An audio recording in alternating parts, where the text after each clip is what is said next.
Well, against all odds, we did it. We survived another year. I guess those cockroaches that bet me that humanity would have been extinct by now owe me money. I'm sure I speak for most of us when I say that 2024 has been one hell of a year, feeling even more chaotic than usual on account of the small-scale civil war that engulfs my country every single leap year.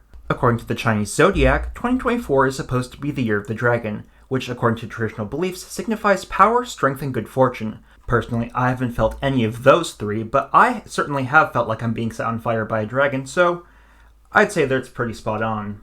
While 2024 has been a pretty hectic year for most of us, let's not forget that there's always a more positive side to things. For example, 2024 has brought us the development of a brand new schizophrenia medication, Jenny Nicholson published a 4-hour-long video on the failed Galactic Star Cruiser Hotel, and now most of the internet knows about the existence of the pygmy hippopotamus thanks to Miss Bouncing Pork herself. So, in the honor of recollecting on the good things that happened in the past year, let's run through some of the biggest conservation news to come out of the past year.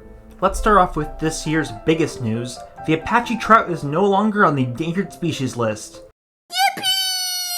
This is thanks to efforts from both the White Mountain Apache tribe and U.S. Fish and Wildlife, which means that there's a bright future for Arizona's state fish. Speaking of salmonids, for the first time in over half a century, coho salmon have returned to the Klamath River after the removal of several dams. In fact, this year has been huge for reintroducing animals back into their native habitat. Notable examples include eastern quolls in the Australian mainland, swift foxes in the American prairies, and wisent,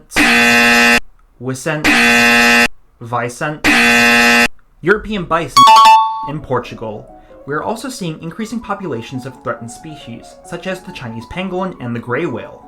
In the last bit of conservation news, we have a big first. Off of North Stradbroke Island, Australia, researchers from ReShark are collecting sperm from zebra sharks, or if you're so inclined, the Indo-Pacific leopard shark, in hopes of being able to artificially inseminate female sharks in aquariums. If this is successful, this type of fertilization could go a long way in helping boost the populations of not just the zebra shark, but other endangered species of sharks and rays.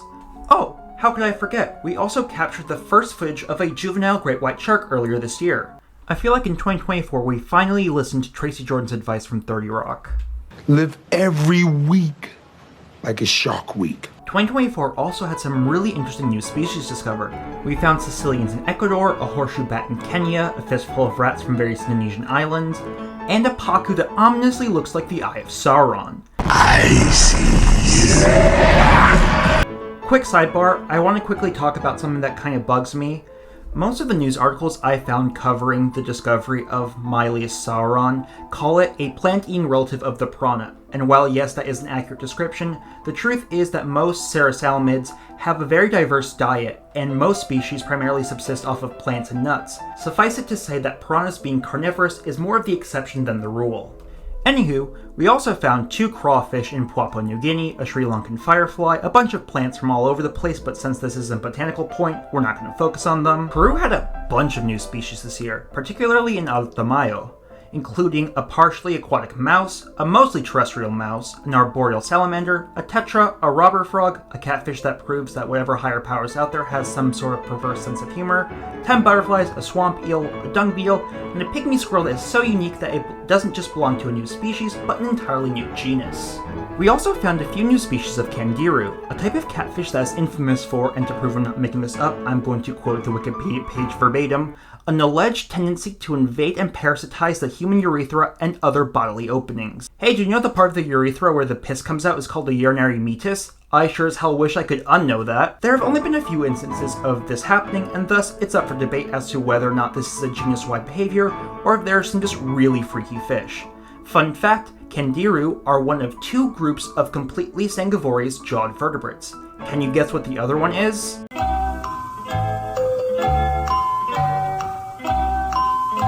That's right, it's these goofy cretins. We found a beetle that pretends to be an ant from Crete, we found a mantis that pretends to be a pile of leaves from Borneo, we found a skink that pretends to be a visually impaired worm from Cambodia, and we found a snake that pretends not to be a creep even though he hangs out with a lot of younger females.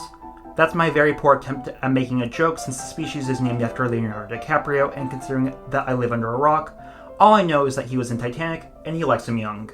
Now, it's time for me to speak a sentence I never thought I would utter on the channel. Let's talk about pirate spiders. St. Helena is a British overseas territory that is most well known for being the place where that short French guy with the big dumb hat finally croaked. But it is also a hotspot for invertebrate life.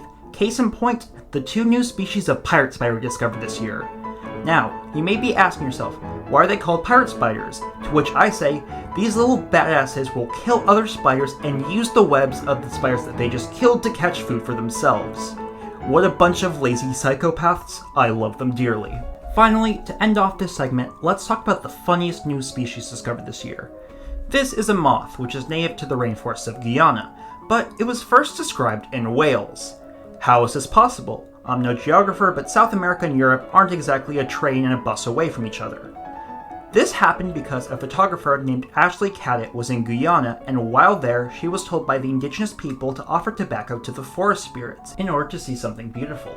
Ashley obliged, and apparently that was some of the best shag that those deities had ever received because they gifted her an entirely new species of animal. A few seed pods full of larvae managed to find their way into her boot bag, and the next thing you know, her daughter Daisy managed to photograph the insect and after asking around, became the namesake of Caddett's clearwing moth.